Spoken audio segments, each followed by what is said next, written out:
이런 가운데 윤석열 대통령이 피해 매물의 경매를 중단, 유예하라고 지시했습니다.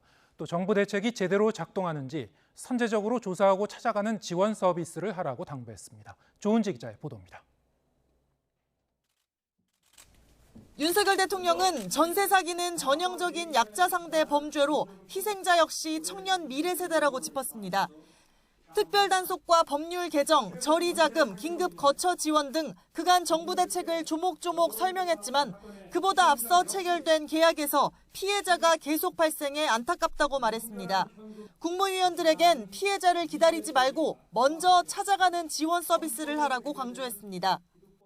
정부 대책이 현장에서 제대로 작동하고 있는지 점검하고 또 점검해 주시기 바랍니다.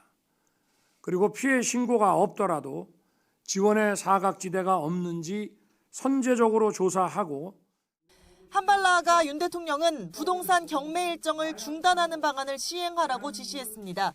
최근 문제가 되는 사례들은 전세로 살던 집이 경매로 넘어가고 수차례 유찰 끝에 대부분 저가에 낙찰돼 보증금을 돌려받지 못하는 경우인데 급한 대로 이걸 막자는 겁니다.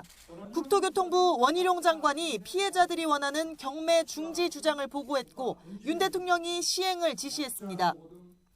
대통령은 회의에서 국토교통부 장관이 보고한 전세 사기 피해 관련한 경매 일정의 중단 또는 유예 등 대책을 제가한 뒤에 국회도 전세 사기를 주제로 뜨거웠는데 국민의힘은 임대차 3법 개정 등 문재인 정권의 이념적 부동산 정책의 실패 때문이라고 규정하며 윤석열 정부의 차별화 대책을 강조했습니다.